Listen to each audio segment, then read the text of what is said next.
નમસ્કાર બાલ મિત્રો, હું દિવ્યા ભટ્ટી, તમારું મારી ચેનલમાં સ્વાગત છે. આજે આપણે ધોરણ 4 વિષય ગણિત પાઠ 9 અડધું અને પા નો વિડિયો ભાગ 3નો અભ્યાસ કરીશું. અડધું એટલે શું અને પા એટલે શું એ આપણે શીખી ગયા. કોઈ એક વસ્તુના એક સરખા બે ભાગ કરવાથી આપણને અડધું મળે. એક વસ્તુનું અડધું મળે અને કોઈ એક વસ્તુના એક સરખા 4 ભાગ કરવાથી પા ભાગ મળે. બરાબર, એટલે કે 1/4 ભાગ મળે. તો આપણે પાના નંબર 99 પર લોભી કુંદન વિશે જોઈશું. કુંદન એક લોભી માણસ છે. જ્યારે પણ એ બજારમાં જાય ત્યારે તેને વધુમાં વધુ વસ્તુ જોઈતી હોય છે, પરંતુ તેને ઓછામાં ઓછો ખર્ચ કરવો હોય છે. કુંદન કેવો માણસ છે? લોભી માણસ છે. એ વધારે ને વધારે વસ્તુ માંગે અને પૈસા તેને ઓછા દેવા હોય એટલે એ પૈસા ખર્ચવામાં લોભ કરે છે. એક દિવસ તેને કોળાનો હલવો એટલે કે મીઠાઈ ખાવાનું મન થયું. તેણે ખૂબ મોટું કોળું 10 રૂપિયામાં ખરીદવાનો પ્રયત્ન કર્યો. કોળું એક વજનદાર વસ્તુ છે અને તેના પૈસા પણ વધારે હોય છે, પણ તે લોભી માણસ છે. તેને પૈસા ઓછા દેવા હોય અને વસ્તુ વધારે જોતી હોય.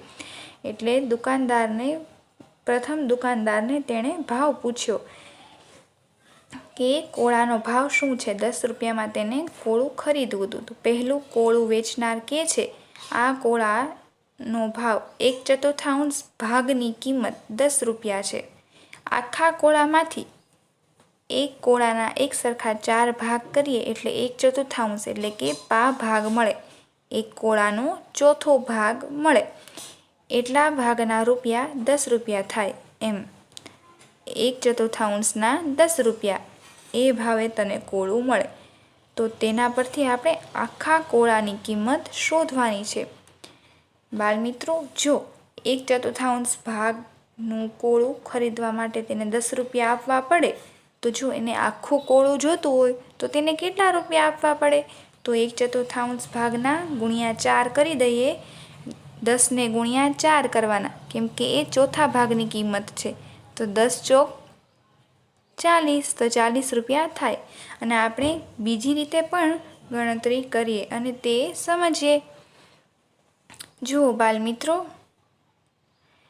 એક કોળાના 1/4 ભાગની કિંમત 10 રૂપિયા હોય તો આખા કોળાની કિંમત કેટલી? બરાબર, એ આપણે શોધવાનું છે. 1/4 ભાગની કિંમત કેટલી છે? એટલે જો આખું કોળું છે એમાં તેને આટલો ભાગ જ જોતો છે. બરાબર, તો તેની કિંમત કેટલી થાય એ આપણે શોધવાનું છે. જો અહીંયા રંગેલો ભાગ છે તેને 1/4 ભાગ કહેવાય. તો 1/4, પછી 1/4 આ, 1/4 આ અને 1/4 આ. 4 ભાગ 1/4, 1/4. તો જો એ રીતે પણ કર્યું, 10 આના, 10 આના, 10 આના, એ રીતે. તો એક વખત 10, બીજી વખત 10, 4 ભાગ છે ને એટલે 4 વખત 10. તો 10 ચોક 40 અથવા 10 4 વખત 10 10 કરીએ તો પણ આપણને શું જવાબ મળે? 40. એટલે 1/4 ભાગની કિંમત જો 10 રૂપિયા હોય તો આખા કોળાની કિંમત કેટલી હોય? 40 રૂપિયા હોય. બરાબર, આ એક ભાગ 10 રૂપિયામાં મળતો હોય તો આ 3 ભાગ પણ 10-10 રૂપિયામાં મળતા હોય ને, તો ત્રણેય ભાગની ઉમેરી દેવાના એટલે 40 રૂપિયા થઈ જાય. હવે જોઈએ લોભી કુંદન. કુંદન એક લોભી માણસ છે. જ્યારે પણ એ બજારમાં જાય ત્યારે તેને વધુમાં વધુ વસ્તુ જોઈતી હોય છે, પરંતુ તેને ખર્ચ ઓછો કરવો પડે છે. એ આપણે જોયું. કુંદન કેવો છે? લોભી છે. તો કુંદનને 10 રૂપિયામાં ચોથા ભાગનું કોળું મળતું હતું તો તેણે ના પાડી કે ના, મારે એવું જોઈતું નથી. તો હવે કુંદન, ઓહો, 10 રૂપિયામાં તારે અડધું કોળું આપવું જોઈએ. શું કહે છે? તેણે ચોથા ભાગનું કોળું માંગ્યું હતું ને, આ ચોથા ભાગનું કોળું તેણે માંગ્યું હતું. તો શું કે બસ 10 રૂપિયામાં ચોથા ભાગનું જ કોળું, તારે મને અડધો ભાગનું કોળું આપવું જોઈએ, એટલે કે આટલો ભાગ તારે મને 10 રૂપિયામાં આપવો જોઈએ. દુકાનદારે ચોથા ભાગનો કોળાનો ભાવ 10 રૂપિયા કીધો, તો તેને 10 રૂપિયામાં કેટલું જોતું હતું? તેનાથી ડબલ એટલે કે અડધું. પાનું ડબલ એટલે અડધું.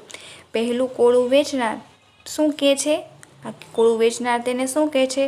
તો તમે બીજા દુકાનદાર પાસે જાઓ, તે તમને અડધું કોળું 10 રૂપિયામાં આપશે.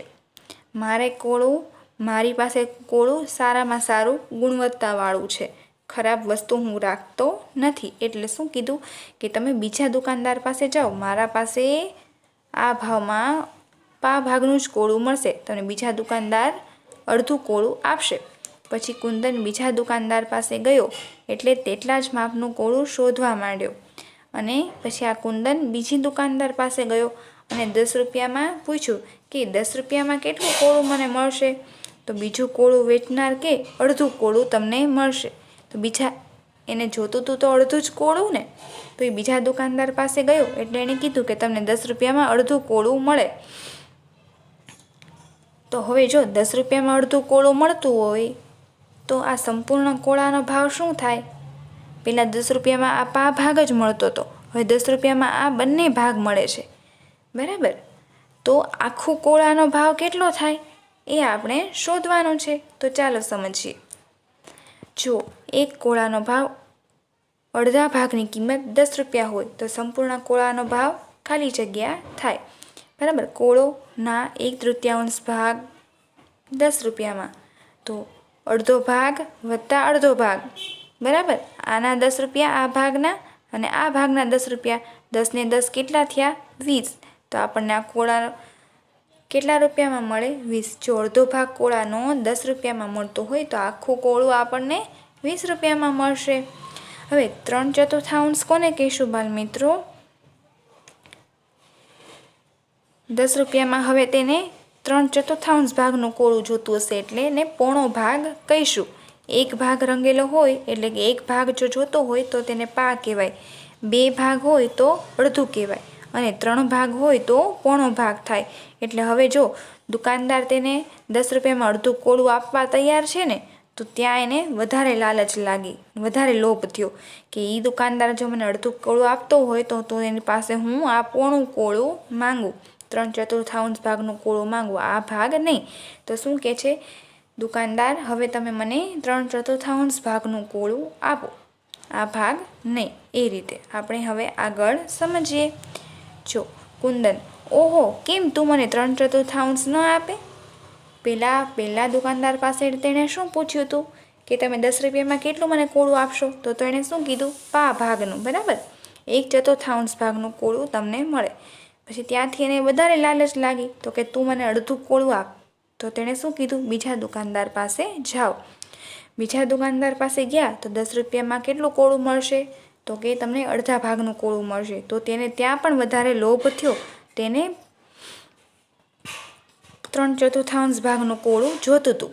અડધો ભાગ આપવા તૈયાર હતો તો તેણે અડધું લીધું નહીં અને 3/4 ભાગનું કોળું માંગતો હતો. તો બીજું કોળું વેચનાર કે ત્રીજો કોળો વેચનાર કે ભાગ અહીંથી જા, પેલા માણસ પાસેથી તો કોળું લઈ લેજે, આવા હલકી ગુણવત્તાના શાકભાજી વેચે છે, તે તને કદાચ આ પૈસામાં આખું કોળું 10 રૂપિયામાં આપી દેશે.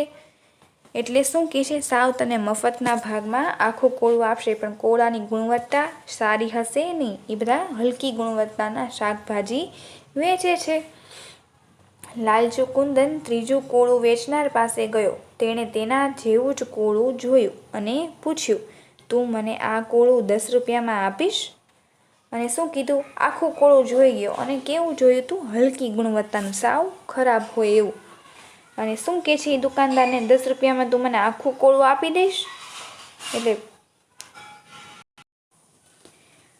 તો વધારેમાં વધારે તે લોભ કરતો હતો. પહેલાં 1/4 ભાગ, પછી અડધો ભાગ, પછી પોણું કોળું અને હવે એ 10 રૂપિયામાં આખું કોળું માંગે છે.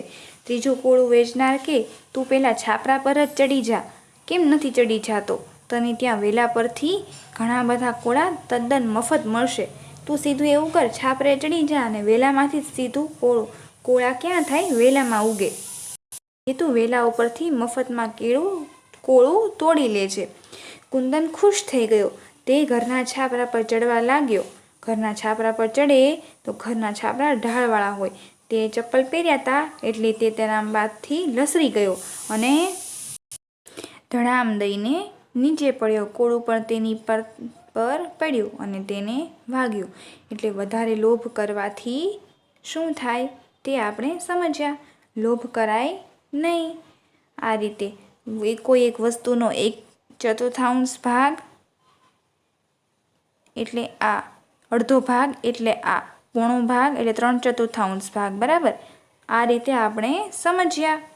જો તમને મારો વિડીયો ગમ્યો હોય તો મારા વિડીયોને લાઈક કરજો, શેર કરજો અને સબસ્ક્રાઈબ કરજો. આગળનું આપણે આવતા વિડીયોમાં ભણીશું.